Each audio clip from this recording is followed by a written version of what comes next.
Hello everyone, and welcome to another episode of Chemistry. Today's lesson is going to be regarding Chapter 7, which is all about mass stoichiometry. What is atomic mass? If you remember from the previous chapters, atomic mass is defined as the weighted average mass number of all the isotopes of a given element. Hydrogen, for example, has three different isotopes: hydrogen, deuterium, and tritium. All these three isotopes have different mass numbers, meaning they have different number of neutrons. And so when you take the weighted average of all these isotopes, you get the atomic mass for that element. Looking at the periodic table, you'll see two different numbers. The number that's above the symbol is the atomic number, which tells you the number of protons and electrons. The number below the symbol, on the other hand, is the atomic mass. So every element in the periodic table shows their respective atomic masses. And atomic mass has the symbol AMU, which is short for atomic mass unit. Carbon, for example, has an atomic mass of 12.01, nitrogen has 14.01, and oxygen has 16.00.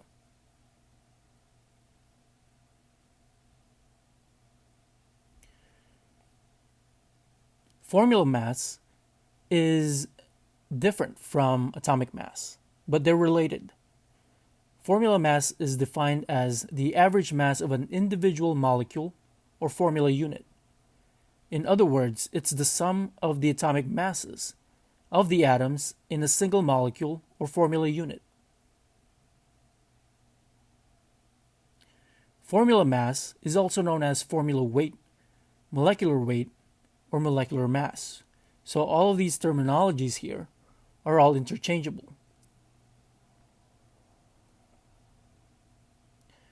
For example, what is the formula mass of water? We know that water has the chemical formula H2O. This tells us that water has two hydrogen atoms and one oxygen atom. Since we have two hydrogen atoms, you would multiply the hydrogen's atomic mass by 2.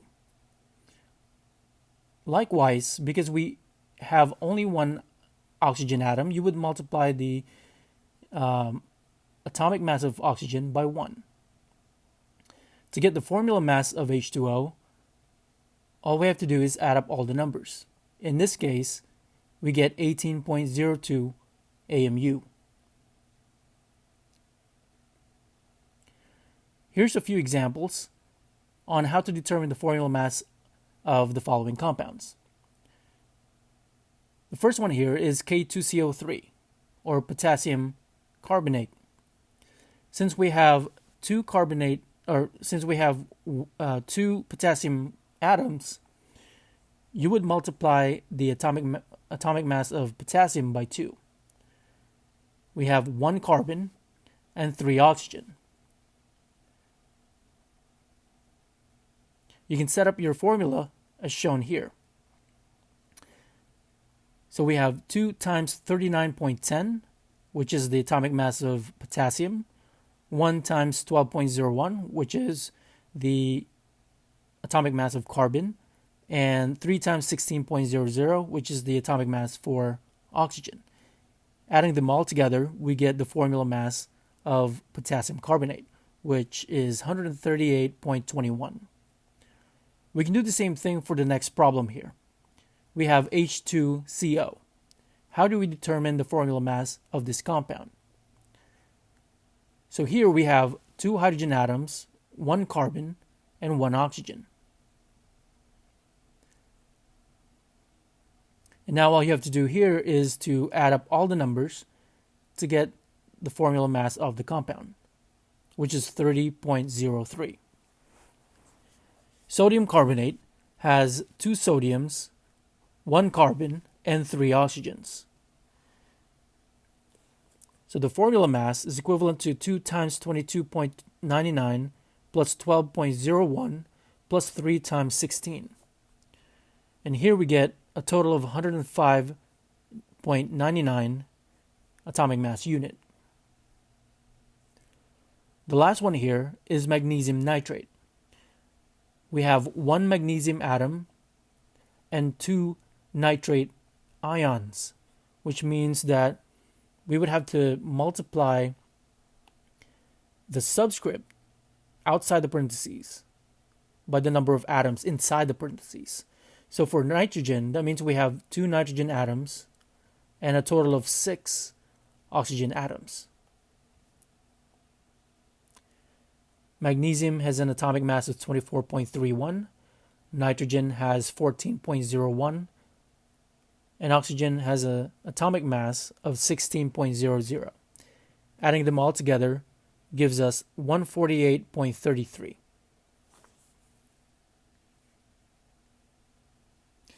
In any research lab or any laboratory setting, chemical analysis is very important. One type of chemical analysis is the determination of elemental composition, or the percent composition of a specific element in a given compound. Percent composition is the percent by mass of each element in a compound. We can determine the percent composition of any element from a chemical formula or from experimental data. Here's the formula for mass percent. Mass percent is equal to the total formula mass of the element divided by the formula mass of the compound multiplied by 100%. Here's an example. What is the percentage of fluorine by mass in CCl2F2? CCl2F2 is basically a fluorochlorocarbon, which is a toxic chemical. The first thing that you want to do here is to determine the formula mass of the compound itself. And then determine the total formula mass of fluorine within the compound. And finally, you can plug in the numbers in this equation. So the formula mass of CCl2F2 is 120.9 AMU. The total formula mass of fluorine is basically 2 times 19 because we have 2 fluorine atoms in this compound. So 2 times 19 gives us 38 AMU. So now we can plug in these numbers into the equation. Mass percent of fluorine is equal to 38 divided by 120.9 times 100%. And this gives us 31.4% fluorine.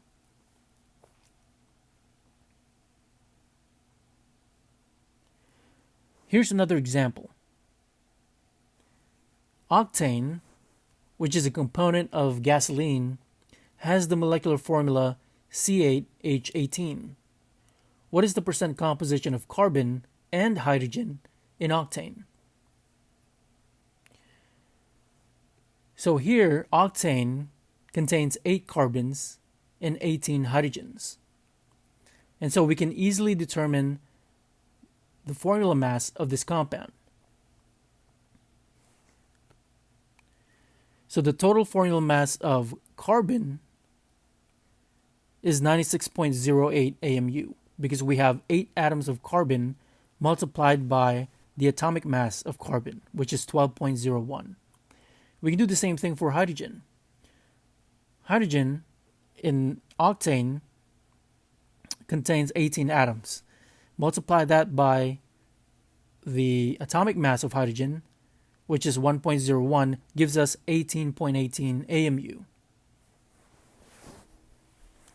Now to get the total formula mass of octane, all we have to do is add the two numbers together. And we get 114.26.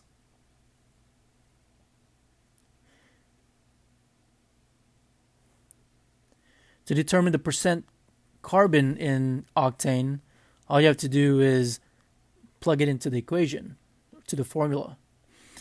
So we have 96.08, which is the total formula mass of carbon, divided by the formula mass of the compound, which is 114.26, multiplied by 100%, and that gives us 84.09% carbon. Percent hydrogen can be determined in two different ways.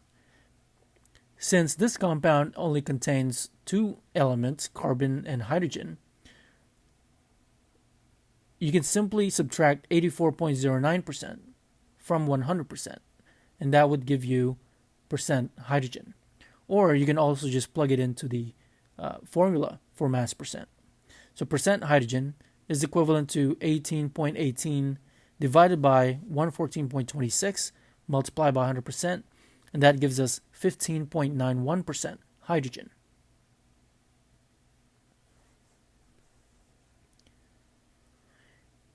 Here's another example. Here we have silicon dioxide with the chemical formula SiO2. And this is the main component of glass. This compound contains 46.75% silicon and 53.25% oxygen by mass. What mass of silicon is in a 2.32 kilogram sample of silicon dioxide?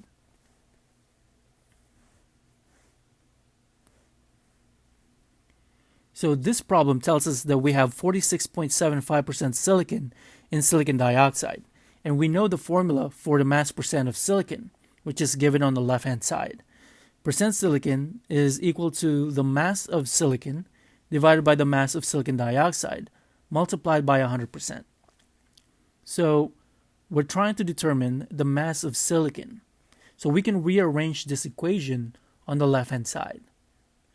To solve for mass of silicon, we need to isolate mass of silicon. So you can treat this like a variable in an equation.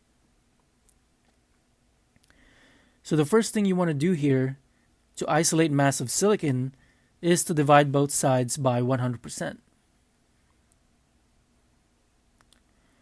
And then multiply both sides by mass of silicon to isolate mass of silicon by itself. So now we get this formula for mass of silicon. So all you have to do now is to plug in the numbers provided to us.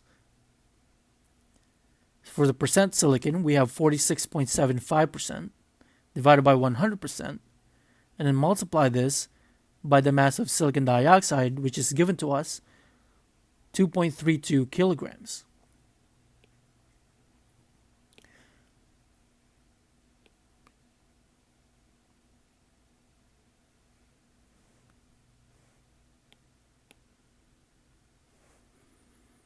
And this gives us 1.08 kilogram of silicon. Another way to approach this problem is shown here on the right. So we have 46.75% silicon in silicon dioxide. So what you can do here is to convert this percentage into decimal form by dividing it by 100. So now we have 0.4675. And then multiply this number by the total mass of silicon dioxide, which is 2.32 kilograms. So the mass of silicon then is 0.4675 times 2.32 kilograms, which gives us the same number, which is 1.08 kilogram silicon.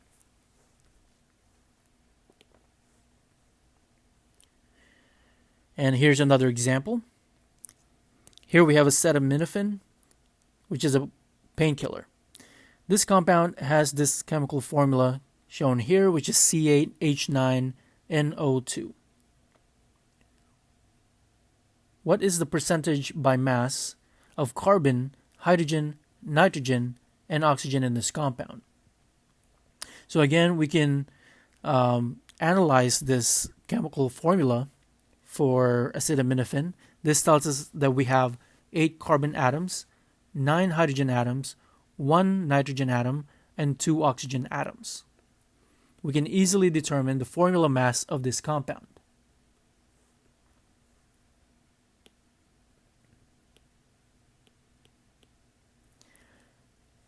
Adding all of these numbers here together gives us the formula mass of acetaminophen,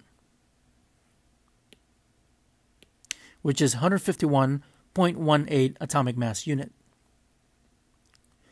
To determine the percent carbon by mass, all we have to do is divide 96.08 by the total formula mass of the compound, 151.18, multiplied by 100%.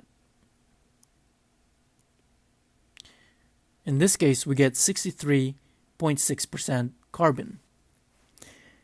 We can do the same thing for the rest of the elements. So for hydrogen, it would be 9.09 divided by 151.18 times 100%, and that gives us 6%. Nitrogen would be 14.01 divided by 151.18 times 100%, and that results in 9.3% nitrogen. And last one is oxygen. That would be 32 divided by 151.18 times 100%, and that gives us 21.2% oxygen.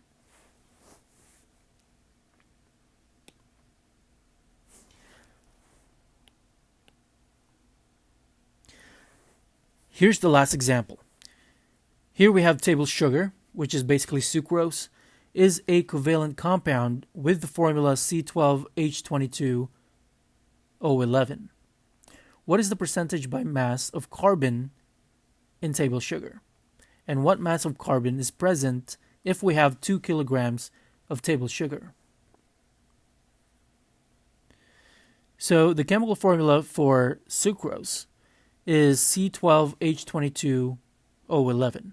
So this tells us that we have 12 carbon atoms, 22 hydrogen atoms, and 11 oxygen atoms. We can easily determine the formula mass of this compound like this. We can add all these numbers up together to get the formula mass of sucrose, which is 342.34 AMU. To get the percent mass of carbon, we can determine the total formula mass of 12 carbons. For 12 carbons, we have 144.12 AMU. So we can plug it into this equation, 144.12 divided by 342.34 times 100%. And that would give us 42.1% carbon. Now we can use this information here, 42.1% carbon, to determine what mass of carbon is present in 2 kilograms of sugar.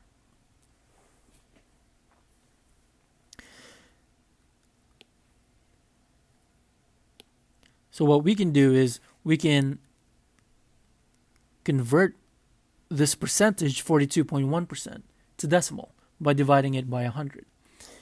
And once you get the decimal, which is 0.421, you multiply it by the total mass of sugar, which is 2 kilograms. And this gives us 0.842 kilograms of carbon.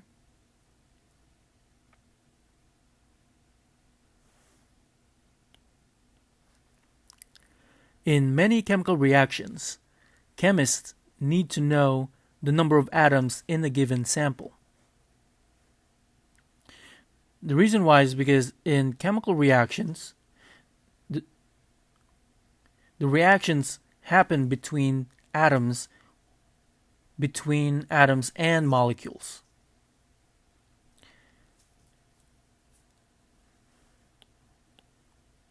We can count the number of atoms by simply weighing the sample. When counting involving large numbers, we often use large units. For example, if we have a dozen roses, that tells us that we have 12 roses. If you have 2 dozens of anything, that means you have 24 of whatever it is. Similarly, if we have 1 light year, that means we have 5.9 times 10 to the 12 miles, which is a pretty long distance.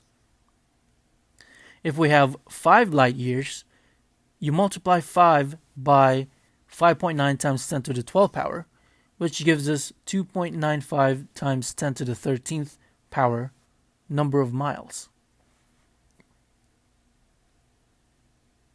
In chemistry, we use this unit called the mole, or MOL is the abbreviation. 1 mole is basically equivalent to 6.02 times 10 to the 23rd power, which is a huge number. To put this in perspective, a billion is 10 to the 9th power. Trillion is 10 to the 12th power. A mole is 10 to the 23rd power, which is probably trillions and trillions of trillions. So if we have 1 mole of carbon atoms, that means we have 6.02 times 10 to the 23rd carbon atoms. If we have 2 moles of water molecules, then you multiply 2 by 6.02 times 10 to the 23rd, which gives us 1.20 times 10 to the 24th number of water molecules.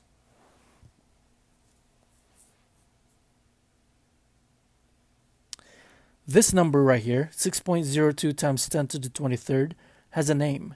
They call this Avogadro's number. So Avogadro's number is equivalent to 1 mole, and 1 mole is equivalent to 6.02 times 10 to the 23rd power.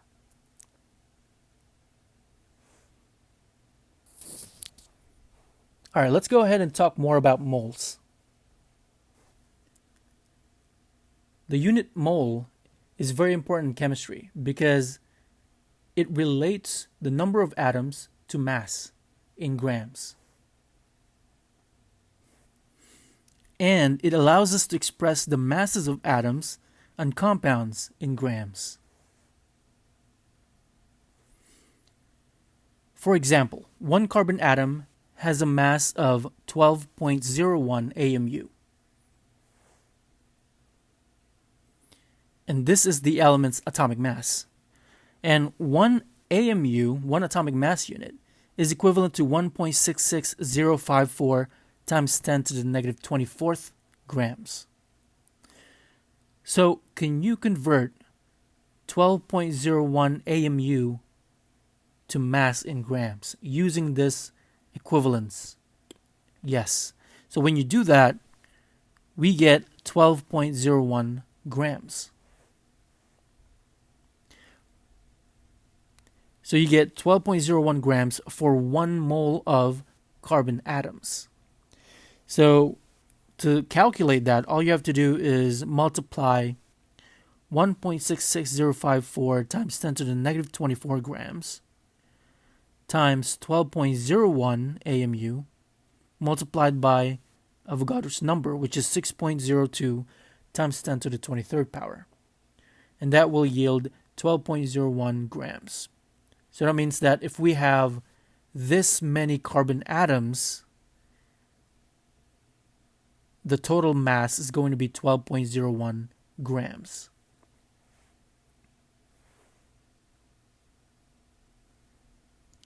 So let's introduce 2 ways to describe mass.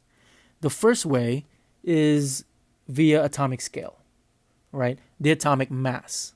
For example, carbon has an atomic mass of 12.01 AMU. And the other way is via laboratory scale, right? By weighing. And so if we have, for carbon, for example, that would be 12.01 grams per mole. So numerically, the masses, the whether you use the atomic scale or the laboratory scale, the mass of carbon is the same, right? 12.01. The only difference here is the units. We have AMU versus grams per mole. So if you have AMU, we call this the atomic mass. If we have grams per mole, they call this the molar mass. It's basically the mass of 1 mole of that substance. So if I ask you, what is the molar mass of carbon? Well, all you have to do is look at the atomic mass of carbon, because they're the same numerically. The only difference is the units, right? So for molar mass, it's grams per mole. So if I ask you again, what is the molar mass of carbon? Well, it's 12.01 grams per mole. If I ask you, what is the molar mass of hydrogen? Well, it would be 1.01 grams per mole. Nitrogen would be 14.01 grams per mole, and so on. All right, let's do a little practice here and determine the formula mass of these compounds, as well as the molar mass and the mass of 1 mole of this substance. First one here is carbon dioxide, CO2. So to determine the formula mass, we need to know the atomic masses for the elements within the compound. So we have 1 carbon and 2 oxygens. So carbon has an atomic mass of 12.01 and oxygen has 16.00. Adding them all together gives us 44.01 AMU. Now, the formula mass is basically equivalent to the molar mass numerically, right? So you can easily assume that the molar mass of carbon dioxide is the same as the formula mass, which is 44.01 grams per mole.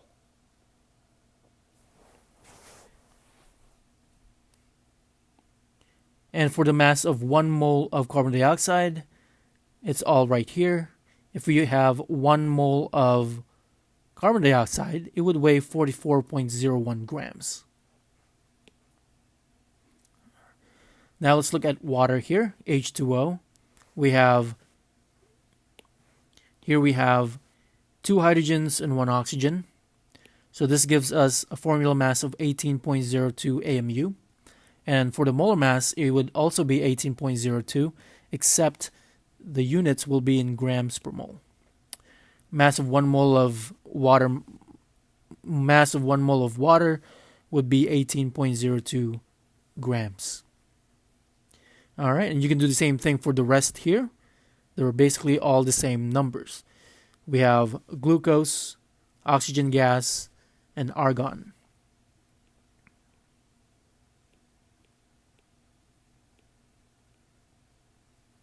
All right.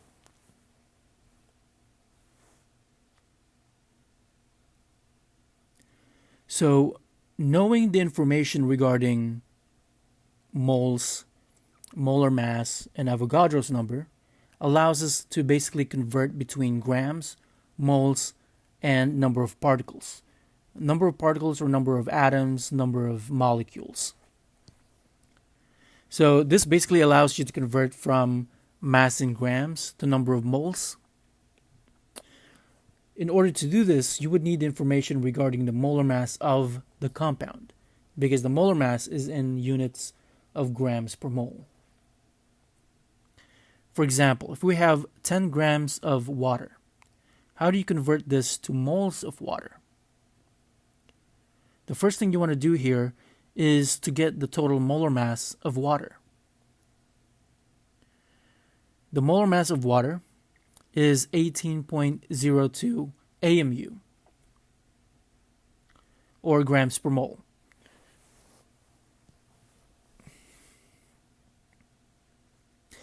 The next thing you want to do here is to set up your dimensional analysis, right? Which is something that you learned at the beginning of the semester. So we're going to start out with what's given, right? So we were given 10 grams of water. So you're going to write down 10 grams of water and then your dimensional analysis. So we're going to put grams at the bottom and moles up top. And we're going to use the molar mass that we just calculated. Right, so the molar mass is 18.02 grams per mole. So that means we're going to put 18.02 right over here. at the bottom, and then 1 mole up top.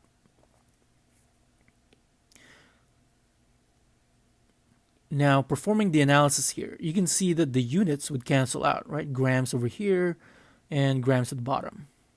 So these two units would cancel each other out, leaving you with the unit that you want, which is moles, because we're trying to calculate the number of moles of water. So now, plug it into the calculator, 10 times 1 divided by 18.02. And that gives us 0.555 mole of water.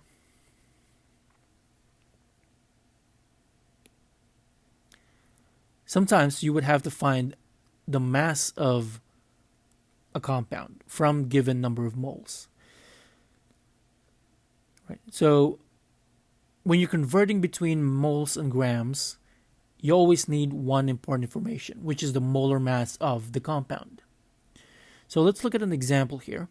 Let's say we have 0.125 mole of water, and you want to convert this to mass in grams. Again, the first step here is to determine the molar mass of water, which we already know. It's 18.02 grams per mole. And then you're going to set up your dimensional analysis, starting off with what's given, which is 0.125 mole of water.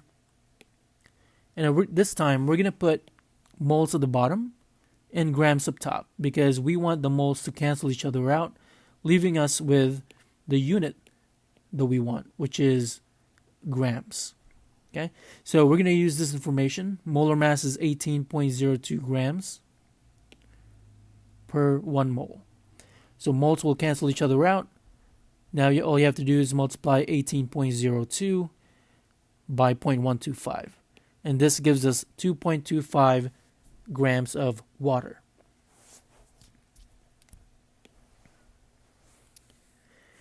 Here's another example. How many moles of aluminum oxide with the chemical formula Al2O3 are present in a 57.3 gram sample of this compound? All right, so here we are given two things. We're given the chemical formula of aluminum oxide and the mass of the sample, the mass in grams. And it's asking us to convert the mass of the compound to moles of the compound. So the first step here is to determine the molar mass of aluminum oxide. We have 2 aluminum atoms and 3 oxygen atoms. We can easily calculate the molar mass, which is 101.96 grams per mole. Step 2 is to set up your dimensional analysis. We are given the mass of aluminum oxide, so that's our starting point. So we have 57.3 grams of aluminum oxide. So we're going to put grams at the bottom so that it'll cancel with this gram right here. And we're going to use the information we calculated regarding molar mass. So we're going to put 101.96 here at the bottom and 1 mole up top. And you can see how the units would cancel out. Grams of aluminum oxide, grams here at the bottom. Plugging this into the calculator gives us 0.562 mole of aluminum oxide.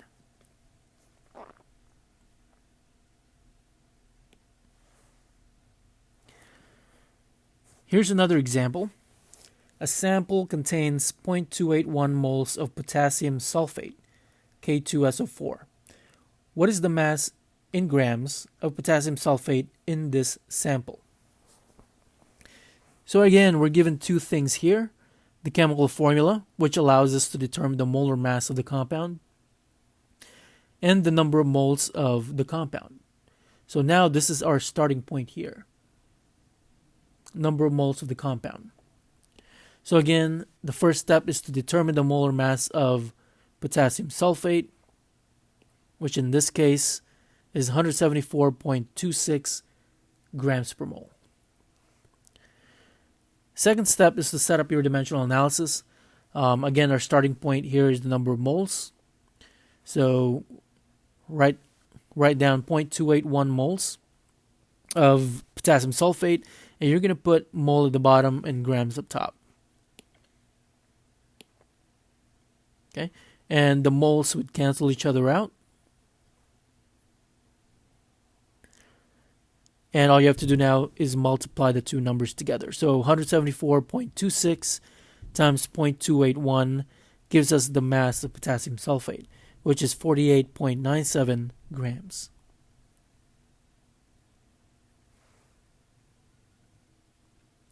Here's more examples. You can pause this video if you want to give them a shot. Here, convert the following amounts from grams to moles. First one, we have silver, and then sodium nitrate and boron trifluoride. And I'm just going to reveal the answers here. Okay. So we're converting from grams to moles. So for the first one, we have 0.210 moles of silver. Next one is 0.513 moles of sodium nitrate. And the last one is 14.4 moles of boron trifluoride. And here is the worked out solution.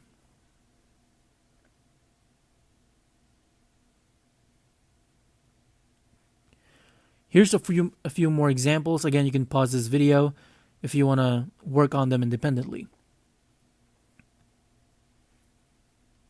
And here are the answers. We have 174 grams of silicon, 850 grams of bromine gas, and 176 grams of ammonium carbonate. Here's the worked out solution.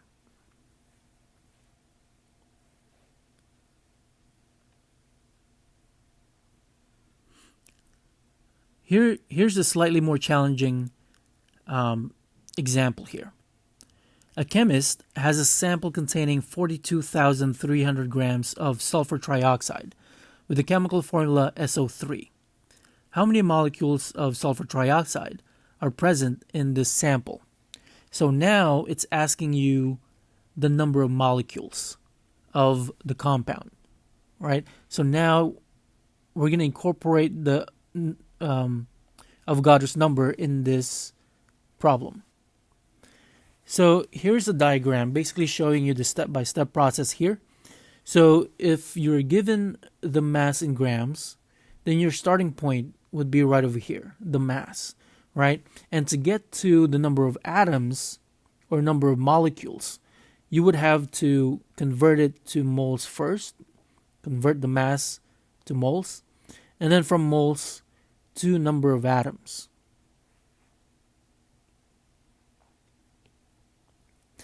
And whenever you're converting from moles to number of atoms, you will need Avogadro's number, which is equivalent to 6.02 times 10 to the 23rd power.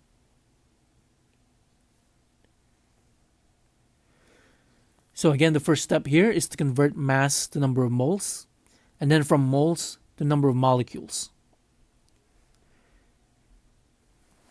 So the first thing you want to do again is to determine the molar mass of the compound, sulfur trioxide, which is 80.06 grams per mole.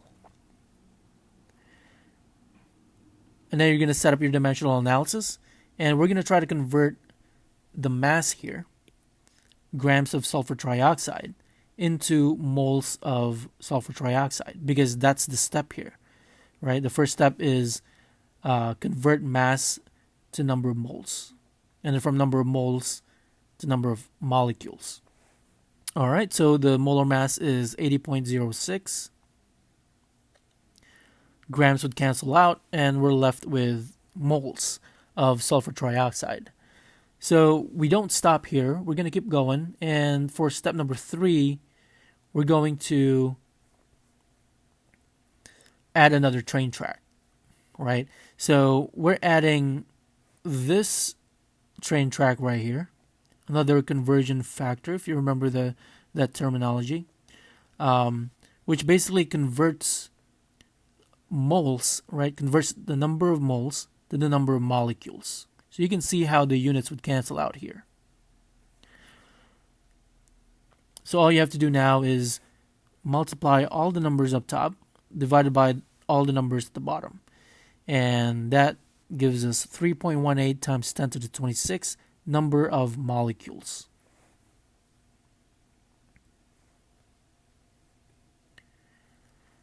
All right, so here's another example. Here we have a sample containing 0.0623 moles of titanium. how many titanium atoms are present in this sample, and what is the mass in grams of this sample.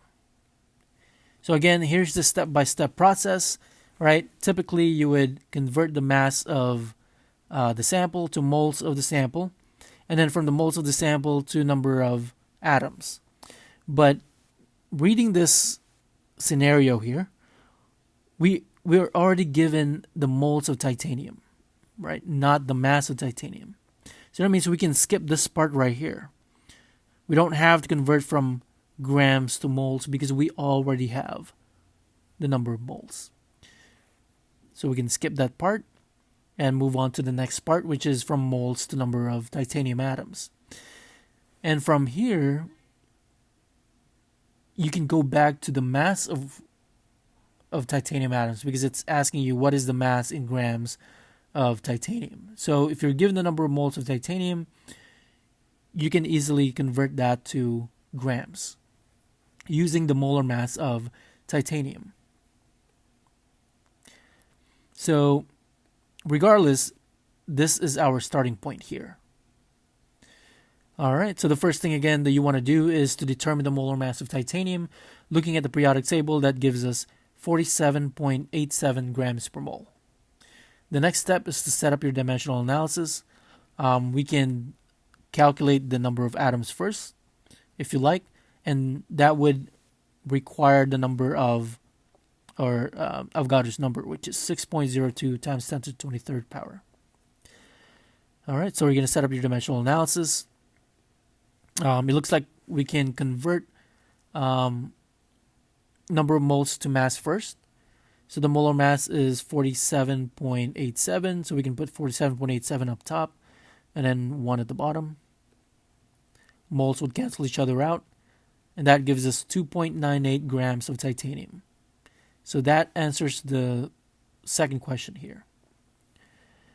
Next one, again, our starting point is 0.0623 moles of titanium, and we want to convert this to number of titanium atoms.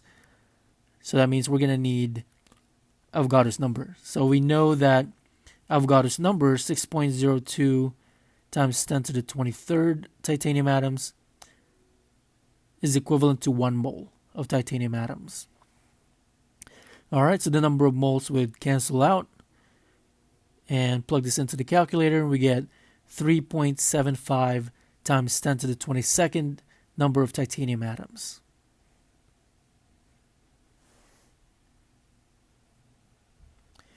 And here's the last example. If you want to pause this video, you can go ahead and pause this video and give it a shot. So here it says, find the mass of each of the following atoms and molecules.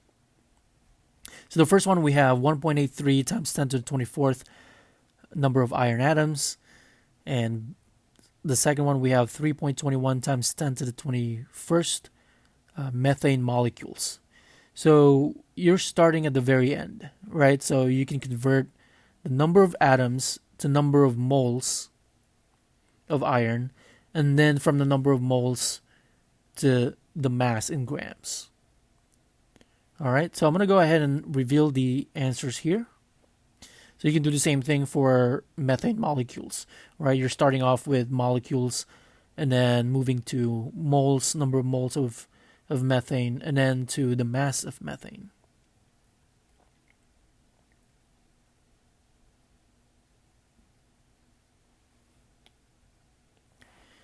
So here you can see that this is our starting point right here. This is our starting point. Number of atoms. And so for the first one, you would get 1.70 times 10 to the second power grams of iron. And then for B, it's 0.0856 grams of methane. And here are the worked out solutions. And that's the end of part 1. As always, thank you for watching, and if you like the video, please subscribe, and I'll see you next time.